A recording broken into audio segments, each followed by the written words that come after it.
يا أيها الذين آمنوا إذا قيل لكم تفسحوا في المجالس فافسحوا يفسح الله لكم وإذا قيل انشزوا فانشزوا يرفع الله الذين آمنوا منكم والذين أوتوا العلم درجات والله بما تعملون خبير.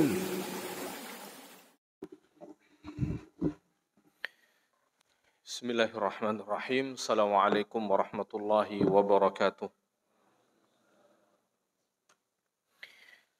Alhamdulillahi wassalatu wassalamu ala rasulillah wa ala alihi wa ashabihi wa man tabi'a hudahu ila yaumil qiyamah.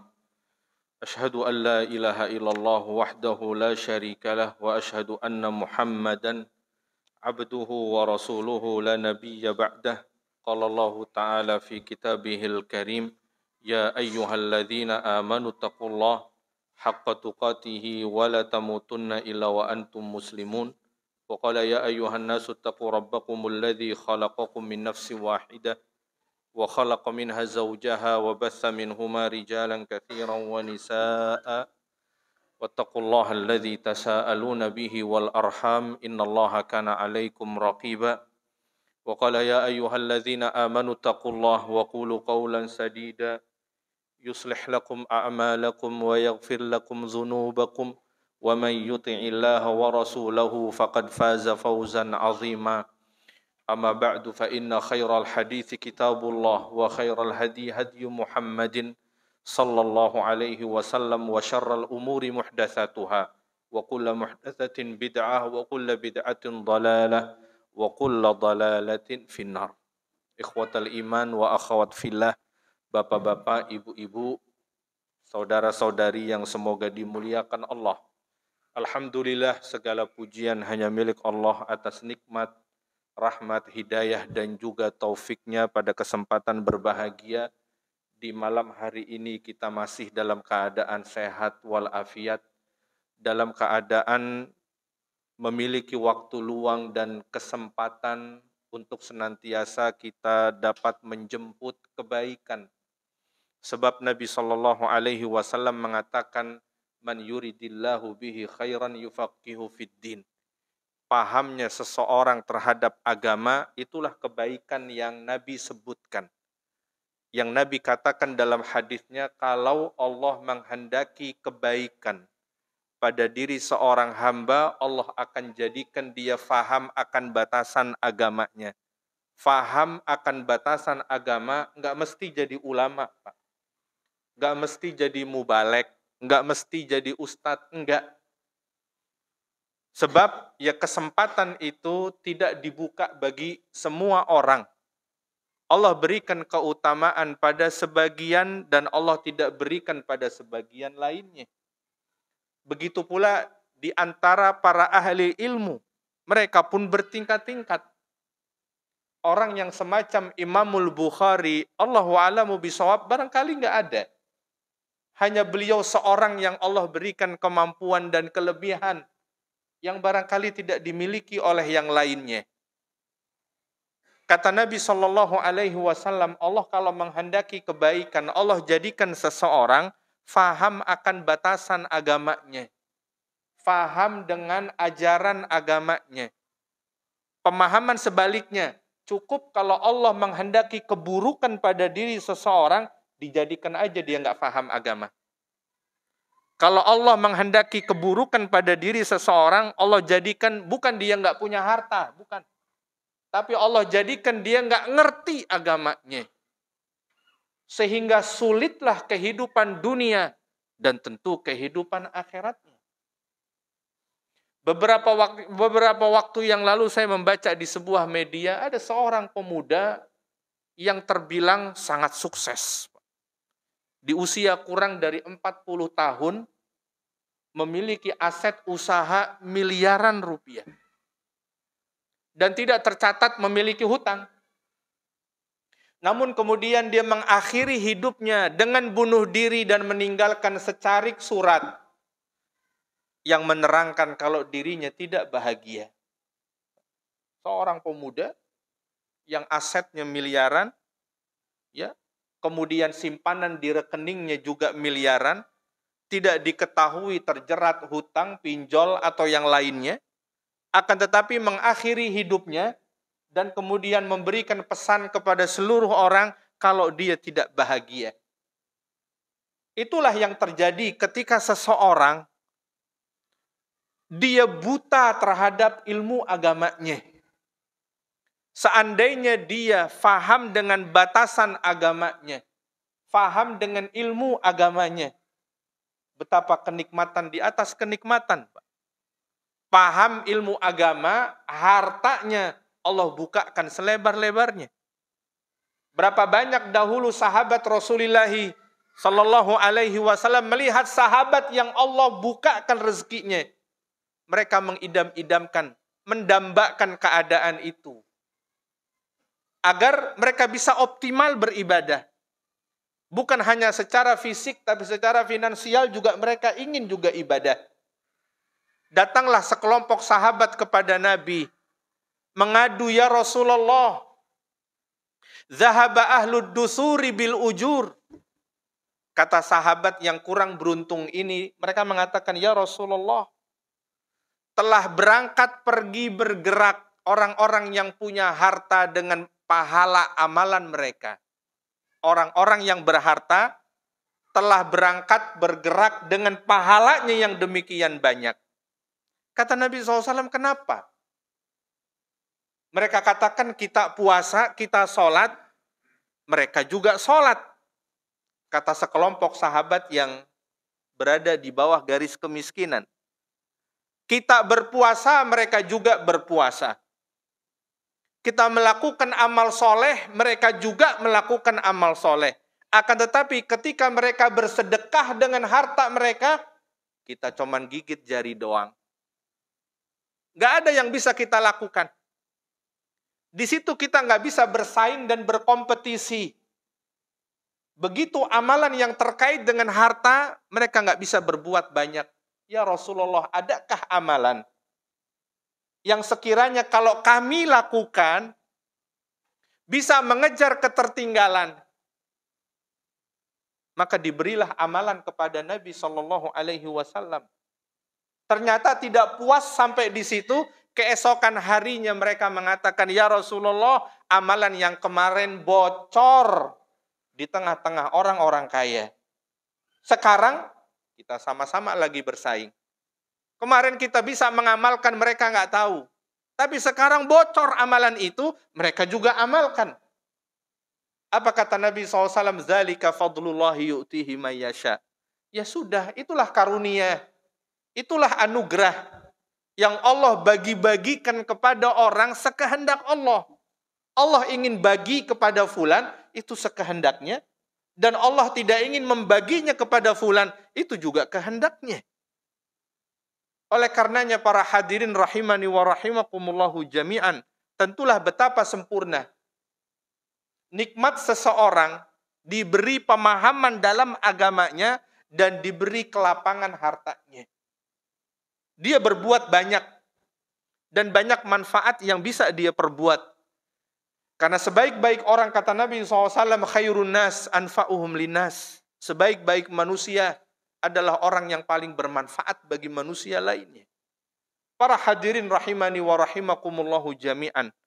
Itulah yang seharusnya selalu menjadi motivasi kita. Untuk senantiasa kita belajar menuntut ilmu agama. Karena kebaikan yang Allah inginkan ada di sana. Dan kita harus menjemputnya. Itu barang gak datang sendiri, Pak. Itu barang gak datang sendiri. Itu barang harus dijemput. Bahkan dengan effort dan usaha susah payah. Berapa banyak orang yang gak pernah sempat, gak pernah punya waktu untuk sekedar duduk di majelis ilmu hanya sekali dalam sepekan.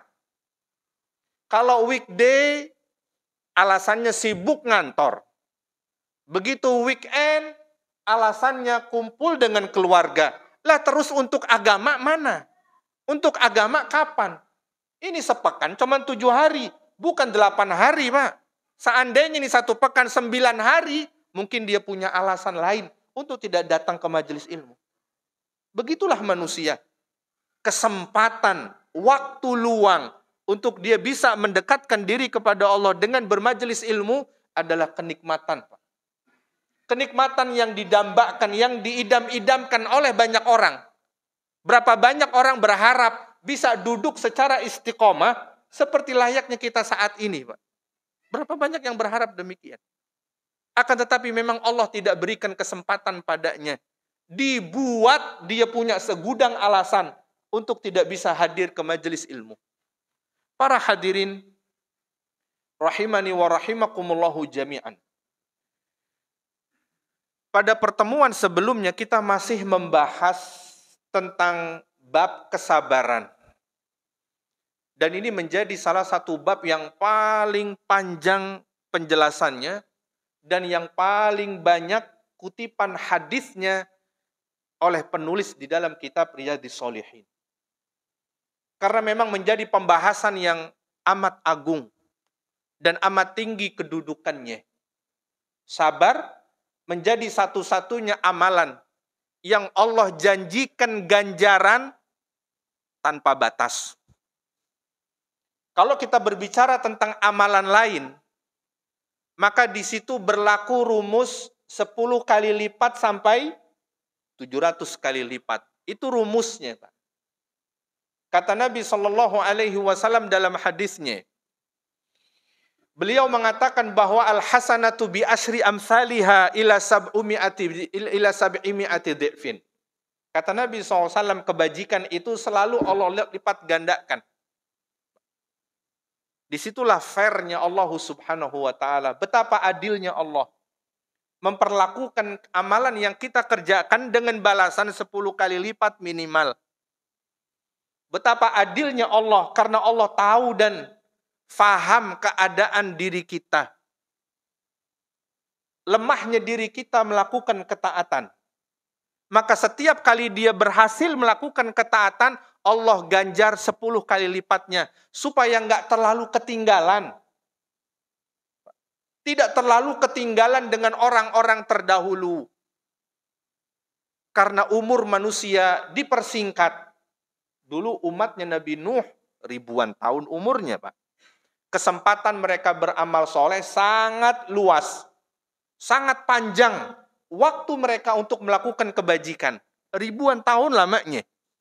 Kemudian umur umat Nabi dipersingkat. Menjadi 60 sampai 70 tahun. Maka sudah barang tentu kita akan tertinggal jauh dari umat terdahulu. Kalau seandainya setiap satu kebajikan yang kita kerjakan, Allah ganjar satu, tentulah kita akan tertinggal sangat jauh, Pak. Maka dengan keadilan Allah, Allah tidak perlakukan satu kebajikan seorang hamba yang dia kerjakan, Allah tidak ganjar satu, tapi Allah ganjar minimal 10. Bahkan sampai 700 kali lipat. Nah, sabar, salah satu dari amalan yang Allah berikan balasan ganjaran tanpa batas.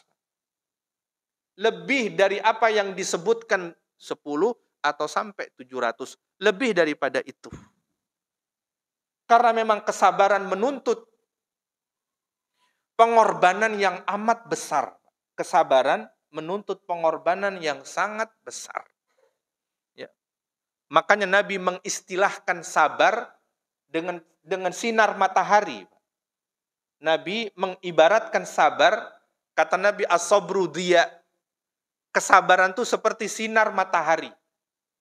Kalau kita berjemur di bawah sinar matahari, nggak nyaman, Pak. Gerah, keringetan, sumuk. Akan tetapi sinar itu bermanfaat, mengandung vitamin E untuk tubuh kita. Orang-orang yang saat ini punya keluhan tulang linu dan lain sebagainya, osteoporosis atau yang lainnya, maka disarankan oleh dokter berjemur. Sumuk, gerah, panas, tapi dia sangat bermanfaat. Apa jadinya kalau manusia nggak pernah berjemur, nggak pernah terkena sinar matahari, terus berada di ruangan yang gelap, nggak ada cahaya, nggak bisa jalan, Pak. Bisa-bisa dia keluar dari ruangan itu nggak bisa jalan dia. Bagaimana bergantungnya tumbuh-tumbuhan, binatang yang kita konsumsi. Mereka amat bergantung dengan sinar matahari. Itulah sebuah kesabaran Nabi ibaratkan. Dia memang panas. Ya, dia memang perih. Kita harus berkorban sedemikian banyak, tapi dia memberikan manfaat yang sangat banyak dengan kita bersabar. Pada pertemuan pekan yang lalu atau bulan yang lalu, kita sempat mengangkat hadis tentang sebuah kisah epik dalam kehidupan rumah tangga. Saya sebut kisah yang epik ya karena memang luar biasa. Saya tidak kira itu terjadi di zaman kita. Bagaimana diangkat sebuah kisah suami istri. Yang dari situ kita dapat mengambil pelajaran dari sebuah kesabaran. Kita semua tanpa terkecuali, Pak. Kita bisa mengambil pelajaran bagaimana kesabaran dari seorang suami. Dan lebih-lebih di hadis itu diangkat tentang kesabaran seorang istri. Pemeran utama dalam hadis tersebut, dalam bab sabar, pemeran utamanya adalah seorang istri, seorang perempuan. Tentulah ini menjadi pelajaran bagi seluruh kaum wanita. Yang mana disebutkan secara singkat, tentu kita sudah bahas hadisnya. Ya, tentang kisahnya Ummu Sulaim dan Abu Talhah radhiyallahu taala anhuma. Ummu Sulaim adalah ibu dari Anas bin Malik radhiyallahu taala anhu.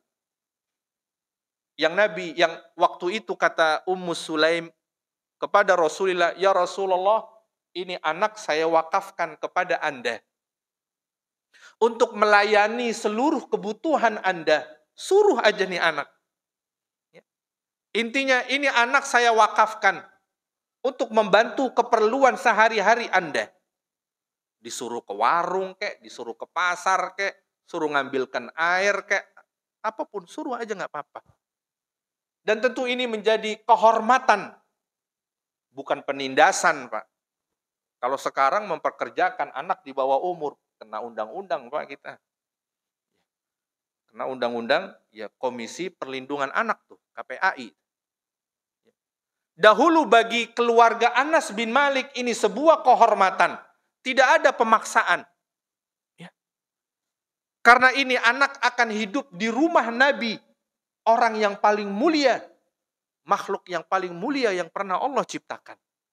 Sehingga melayani baginda Nabi SAW adalah sebuah kemuliaan. Adalah sebuah kehormatan. Impian semua orang. Dekat bersama dengan Nabi SAW. Anas melayani Nabi bukan dengan waktu yang singkat, Pak, 10 tahun lamanya. Bersama dengan Nabi 10 tahun lamanya. Dia banyak bercerita tentang Nabi SAW. Apa saja yang Nabi katakan. Apa saja yang Nabi lakukan. Bagaimana? Tidak 10 tahun bersama-sama. Dan Allah berikan kecerdasan pada Anas bin Malik radhiyallahu taala anhu. Nah, hadis ini mengkisahkan tentang ibunya.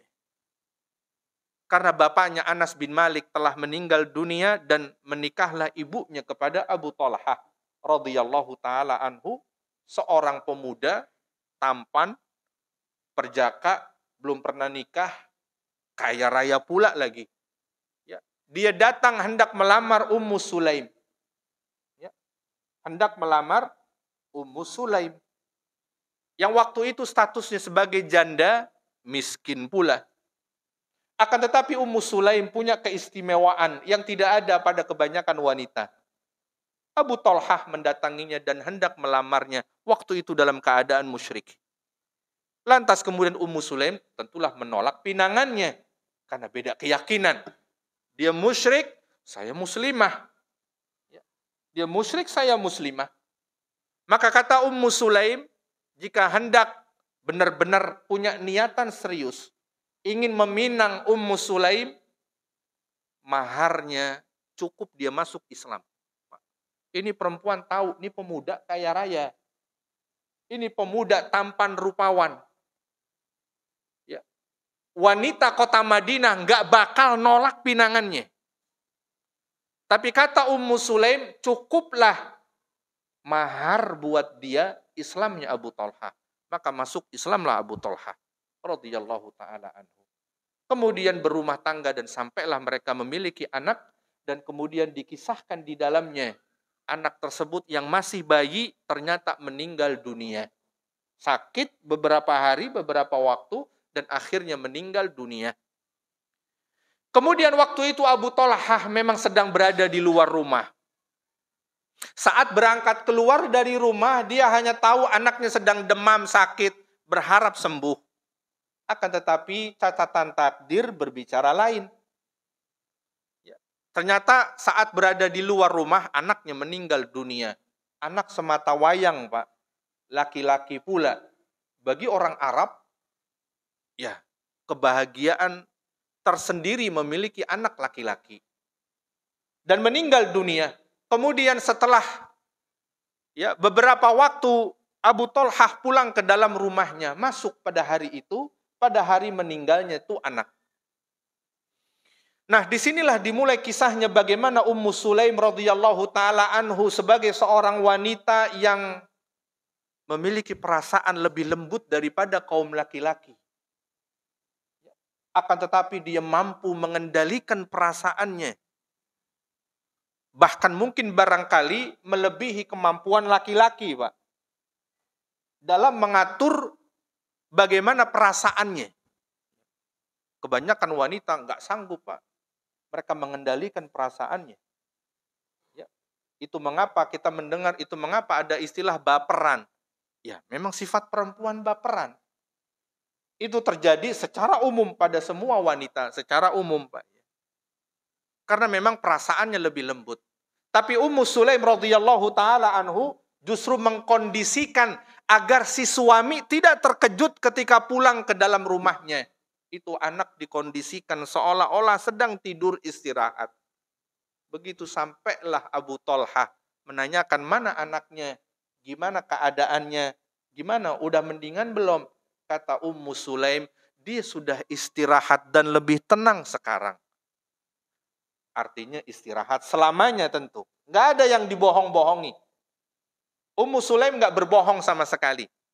Dia mengatakan bahwa anaknya sudah beristirahat. Sekarang sudah lebih tenang. Kalau tadi kan kejang-kejang. Sekarang udah nggak kejang lagi. Ya udah meninggal. Ya, udah tenang dia sekarang. Ya. Begitulah bagaimana dia ingin membahagiakan suaminya. Tidak ingin mengejutkan. Ya. Tidak ingin kemudian membuat sedih suaminya. Karena dia Ummu Sulaim ingin menjadi istri idaman suaminya. Ingin menjadi istri yang solehah di mata suaminya. Karena parameter seorang wanita solehah atau tidak, itu alat ukurnya adalah suaminya, Pak. Alat ukurnya adalah suaminya. Disebutkan dalam hadis Nabi Sallallahu Alaihi Wasallam. Dikatakan wanita solehah. Wanita yang menyenangkan pandangan suaminya. Yang kalau disuruh dia patuh sama suaminya. Tentu bukan dalam hal kemungkaran. Ya. Jadi solehah tidaknya seorang wanita itu bergantung dari penilaian suaminya. Tergantung dari penilaian suaminya. Karena demikian hadis Nabi SAW menyebutkan. Ya. Kriteria wanita solehah itu, dia menyenangkan jika dipandang oleh suaminya. Ya. Jadi kalau ada seorang wanita, seorang istri, ya, dia lebih enak dipandang ketika keluar rumah daripada di dalam rumah. Ya tentu harus diperbaiki, Bu. Ya. Ada sebagian wanita, dia lebih enak dipandang, itu kalau keluar rumah. Tapi begitu di dalam rumah, nggak menyenangkan sama sekali dipandang. Ya. Karena dia optimal ketika keluar rumah. segala pernak-pernik perhiasannya. Tapi begitu di dalam rumah pakai pakaian dinasnya, cuman dasteran doang. Pakaian dinas tuh. Artinya tidak menarik perhatian bagaimana suaminya. Nah, itulah yang diinginkan oleh Ummu Sulaim. Dia ingin menjadi tipikal wanita, seorang istri yang bisa menyenangkan suaminya. Maka singkat cerita, kemudian Abu Talhah tidak menyadari bahwa putranya sudah meninggal dunia.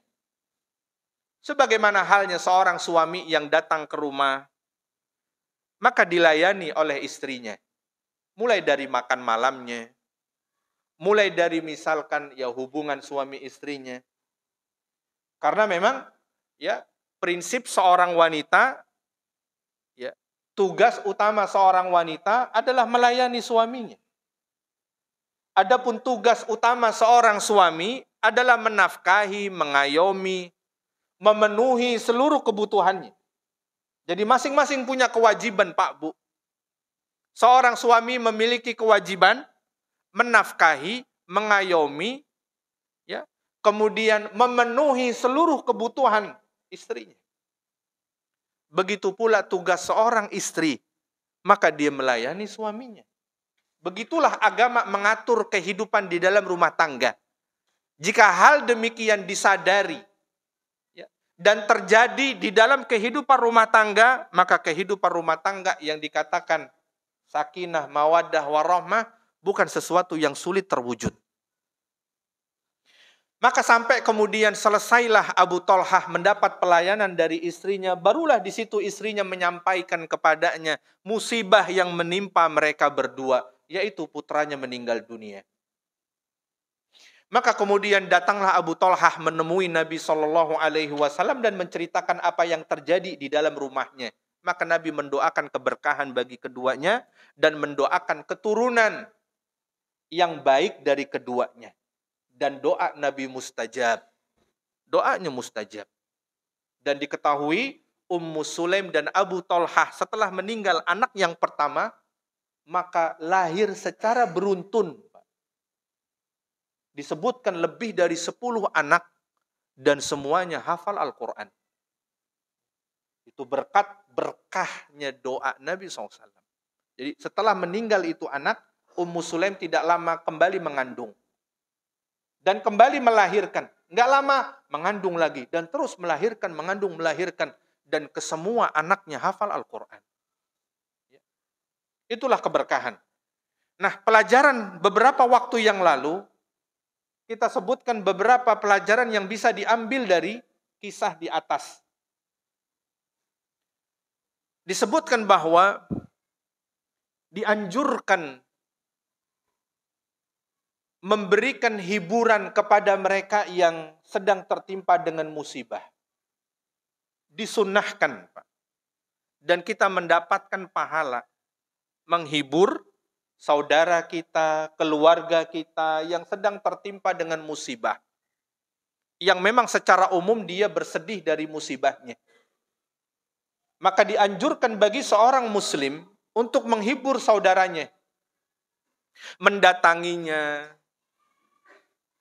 atau mungkin mengajak ngobrol, atau lain sebagainya. Pada intinya adalah dia menghibur saudaranya yang ketika dia tertimpa dengan musibah, sebagaimana yang dilakukan Ummu Sulaim menghibur suaminya tatkala musibah menimpa rumah tangga mereka berdua. Kemudian hadis tadi menjelaskan kepada kita tentang betapa tegarnya dan betapa besarnya kesabaran seorang wanita dari Ummu Sulaim dan harus menjadi teladan bagi kita semua. Bukan hanya teladan bagi kaum wanita, tapi menjadi teladan bagi kaum pria. Kalau saja seorang wanita yang memiliki perasaan lebih lembut, Ummu Sulaim mampu untuk mengendalikan perasaannya, maka sebagai seorang pria seharusnya dia lebih mampu untuk bisa mengendalikan perasaannya. Dia bersedih ketika tertimpa musibah, nggak ada masalah. Nggak ada yang salah dengan seseorang bersedih ketika tertimpa dengan musibah. Tapi yang salah adalah dia larut dalam kesedihannya. Itu yang salah. Karena Nabi saat ketimpa musibah, cucu beliau meninggal dunia, beliau menangis. Bukan nggak boleh menangis kalau seseorang ketimpa musibah. Beliau menangis. Dan sahabat yang ada di sebelahnya bertanya, "Ya Rasulullah, itu tangisan apa? Kok antum menangis? Bukankah kita harus tegar di dalam menghadapi musibah? Kok antum nangis?" kata tuh sahabat. Dia pikir yang namanya sabar dan tegar itu musibah segede apapun dia nggak boleh nangis, Pak. Itu yang difahami oleh sahabat tersebut. Dia harus tegar dengan musibah sebesar apapun dengan tidak menangis. Kata Nabi Shallallahu Alaihi Wasallam, air mata ini kata Nabi, inilah tanda kasih sayang. Inilah sifat kasih sayang yang Allah berikan pada setiap orang kata Nabi SAW. Allah menciptakan sifat kasih sayang ada pada setiap orang. Ketika dia kehilangan, dia akan bersedih. Ketika dia mendapati, memiliki sesuatu, dia akan senang. Itu sifat tabiat manusia. Yang nggak boleh adalah ketika dia tertimpa musibah, dia tidak mampu mengendalikan dirinya. Dia larut di dalam kesedihannya. Bahkan dia tidak redho dengan ketetapan Robnya. Itu yang nggak boleh. Itu yang nggak dibenarkan. Seseorang tidak redho, tidak rela dengan ketetapan Tuhannya. Menangis boleh. Dan tidak lupa dia memohon kepada Allah balasan dari kesabarannya. Seperti doa yang Nabi ajarkan kalau kita ketimpa musibah. Apapun bentuk musibahnya. Kehilangan harta benda. Kehilangan orang yang kita cintai. Nabi mengajarkan doanya, inna lillah wa inna ilaihi raji'un. Allahumma ajurni fi musibati wa akhluf li khairam minha. Itulah doa yang Nabi ajarkan kepada sahabatnya Abu Salamah radhiyallahu taala anhu. Yaitu doanya berbunyi innalillahi wa inna ilaihi raji'un istirja. Ya Allah, berilah aku balasan pahala atas musibah yang menimpa diriku. Wa akhluf li khairam minha, dan gantilah musibah itu dengan ganti yang lebih baik. Ketika Abu Salamah mendapatkan doa dari Nabi, pulanglah dia ke rumahnya bertemu ngobrol dengan istrinya. Kata Abu Salamah, wahai Ummu Salamah, kalau saya meninggal dunia, nikahlah kembali, kata Abu Salamah. Enggak apa-apa, enggak ada aib. Enggak ada yang salah. Bukan aib seorang wanita kembali menikah setelah suaminya meninggal dunia. Enggak ada hubungannya dengan setia dan tidak setia. Sebagian orang menganggap kalau dia nikah lagi berarti enggak setia. Kalau dia kemudian menjanda seumur hidup sampai tua, itu namanya setia. Enggak ada hubungannya dengan setia dan tidak setia. Kalau pasangan kita meninggal dunia dan kita masih punya keinginan dan kesempatan, menikah lagi. Apakah dia seorang laki-laki atau dia seorang perempuan? Begitulah yang dikatakan Abu Salamah, kalau aku meninggal dunia, menikahlah lagi. Kata Ummu Salamah, saya merasa tidak ada yang lebih baik dari engkau, wahai Ummu Salamah. Ya, Abu Salamah mengajarkan doa yang dia dapatkan dari Nabi SAW yang tadi saya sebutkan. Ketika Abu Salamah qaddarallah meninggal dunia, teringatlah dia dengan doa yang dahulu diajarkan oleh suaminya. Dia pun berdoa, Allahumma jurni fi musibati wa akhluf li khairam minha, dan gantilah aku dengan yang lebih baik darinya. Kemudian dia berpikir, kira-kira siapa yang lebih baik dari Abu Salamah suaminya? Dia merasa nggak ada yang lebih baik dari Abu Salamah. Dia memperlakukan istrinya dengan sangat baik. Dia tidak mengira ada yang lebih baik darinya. Berjalan beberapa waktu lamanya, datanglah beberapa sahabat hendak meminangnya. Dia pun menolaknya. Kemudian tidak lama datanglah Nabi SAW meminangnya. Disitulah dia baru ngeh. Ternyata khairam minha, yang dimaksud lebih baik, ternyata Rasulullah yang meminangnya. tentulah Abu Salamah tidak lebih baik dari Nabi SAW. Tentulah Nabi SAW lebih baik dari semuanya. Ya. Dan dia mendapatkan ganti yang lebih baik dari Allah, ganti yang lebih baik jauh dari suaminya, yaitu Nabi SAW. Nah, kalau kita tertimpa musibah, itulah yang terucap. Bukan kalimat ketidakredoan, bukan kalimat ketidaksiapan. Lagi pula siapa sih Pak yang siap kena musibah? Nggak ada yang siap. Musibah itu datang begitu saja. Sekarang nih kita selesai kajian dan selesai sholat isya. Kita pulang ke rumah. Kita nggak tahu apa yang akan menimpa kita. Dan nggak ada yang siap. Kalau dia tahu apa yang akan menimpa dirinya, mungkin nggak berani pulang dia. Di masjid aja lah. Karena anak tahu nanti di jalan situ anak kena musibah. Mungkin nggak berani pulang dia, tidur di masjid aja. Karena memang nggak ada istilah orang yang siap dengan musibah. Nggak ada yang siap dengan musibah. Hanya saja kalau kita tertimpa musibah, sabar. Karena tidak ada yang tahu apa yang akan menimpa diri seseorang. Kalau dia siap, artinya dia tahu apa yang akan menimpa dirinya. Kalau dia tahu, mungkin dia akan siap-siap. Nah, bagi orang yang tertimpa musibah adalah kesabaran. Para hadirin rahimani wa rahimakumullahu jami'an. Hadis yang kedua, hadis yang diriwayatkan Abu Hurairah radhiyallahu taala anhu, anna Rasulullah sallallahu alaihi wasallam qala laisa asy-syadidu bisur'ah innama asy-syadidu alladhi yamliku nafsahu 'indal ghadab, haditsun muttafaqun alaih. Kata Nabi sallallahu alaihi wasallam, dalam hadis ini Nabi ingin merubah persepsi yang dahulu cukup lama. Ya. Anggapan itu di tengah-tengah orang Arab jahiliyah. Kata Nabi SAW, orang yang tangguh, orang yang hebat, orang yang perkasa, ya, adalah bukan orang yang mampu mengalahkan musuh-musuhnya dalam bergulat. Kenapa Nabi mengangkat contoh seperti itu? Karena memang persepsi di tengah orang-orang Arab dahulu Pak ya, di masa jahiliyah, dikatakan orang hebat, dikatakan tangguh, dikatakan jawara, itu kalau dia pandai berkelahi, bisa mengalahkan teman-teman, bisa mengalahkan musuh-musuhnya.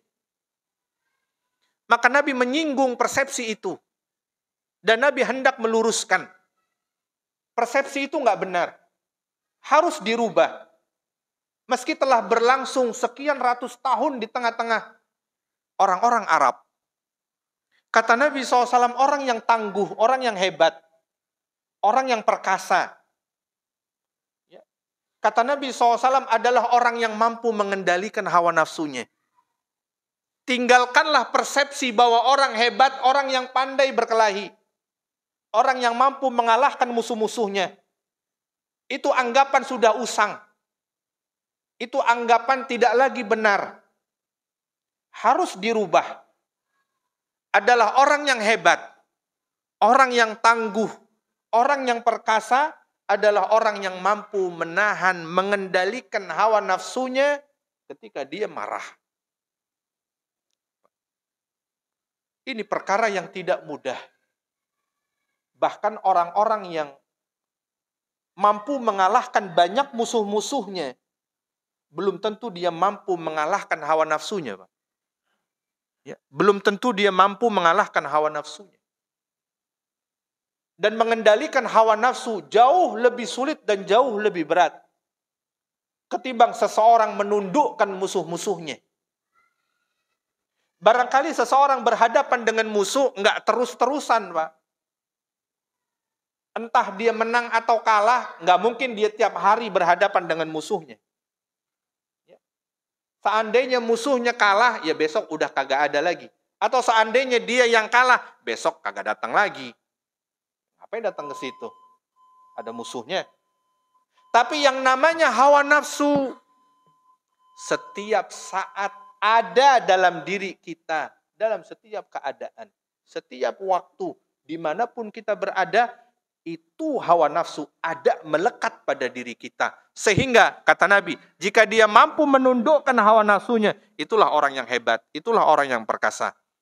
Allahu a'lamu bishawab. Kita azan terlebih dahulu. Alhamdulillah wassalatu wassalamu ala Rasulillah wa ala alihi wa ashabihi wa man walah. Hadirin ikhwatal iman wa akhwat fillah rahimani wa rahimakumullahu jami'an. Dalam hadis yang kedua tadi disebutkan oleh Nabi sallallahu alaihi wasallam tentang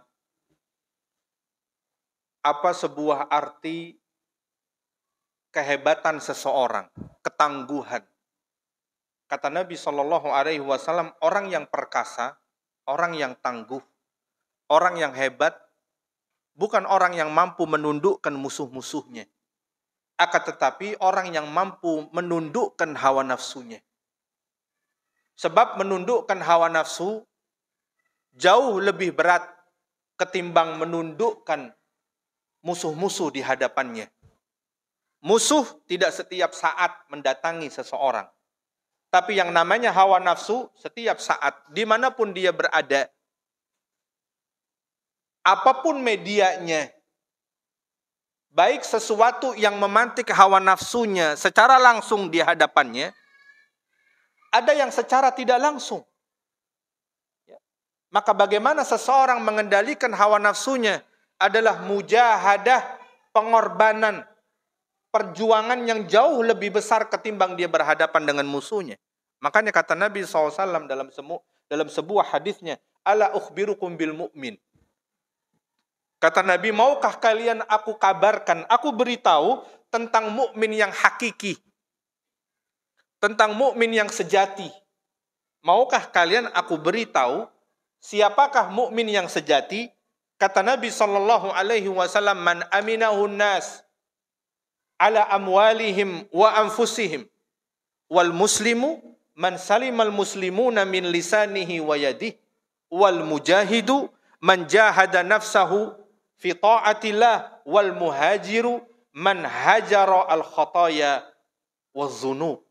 Kata Nabi sallallahu alaihi wasallam, tahukah kalian siapakah mukmin sejati? Kata Nabi, mukmin sejati adalah dia yang menjamin manusia aman harta dan jiwanya. Itulah mukmin sejati.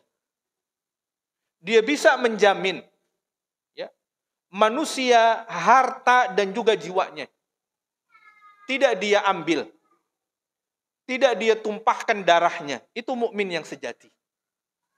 Kemudian wal muslimu man salimal muslimuna min lisanihi wa yadihi.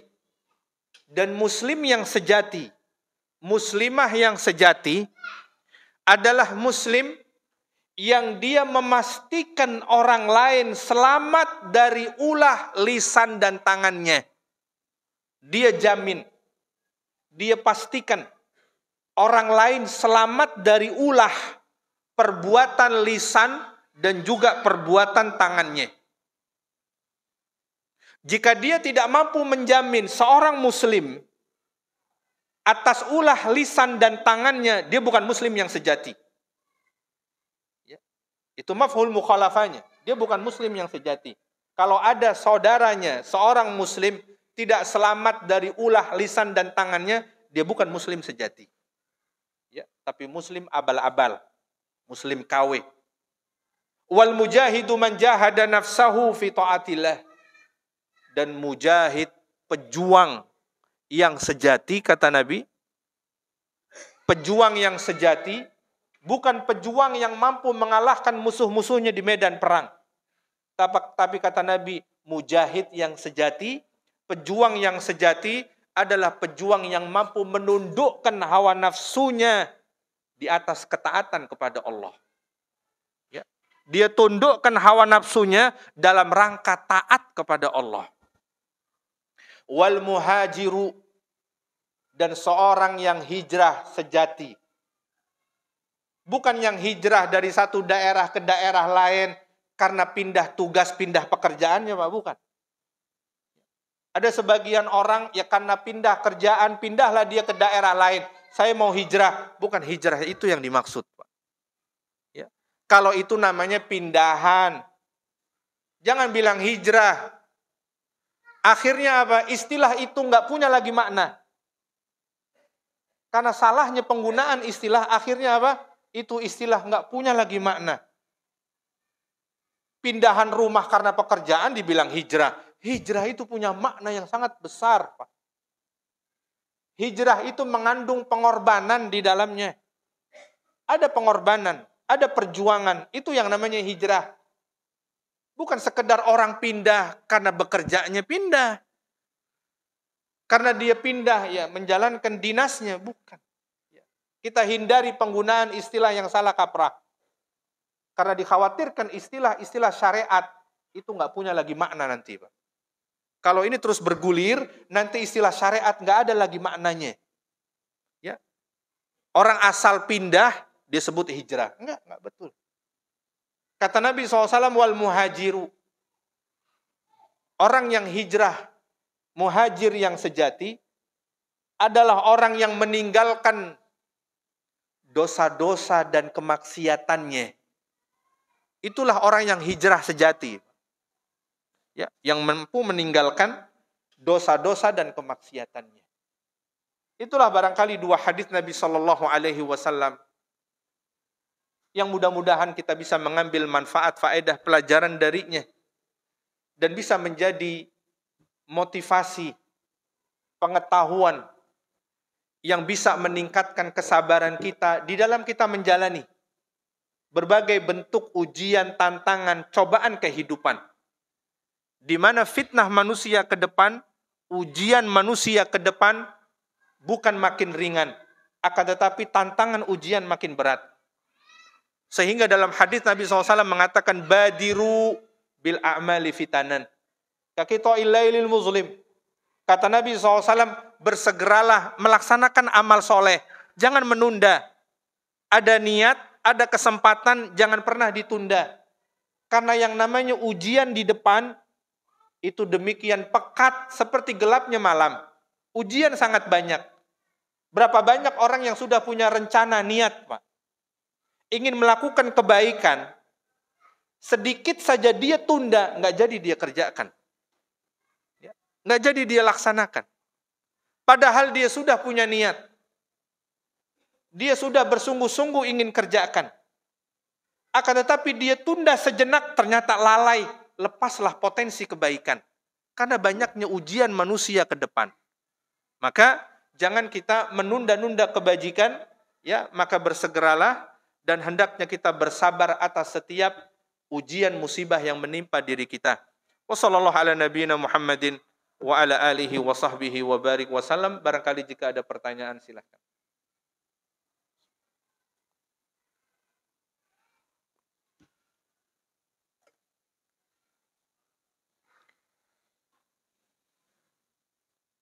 Baik, tidak ada.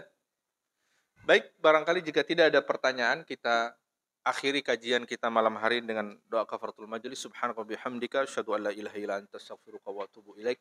Assalamualaikum warahmatullahi wabarakatuh.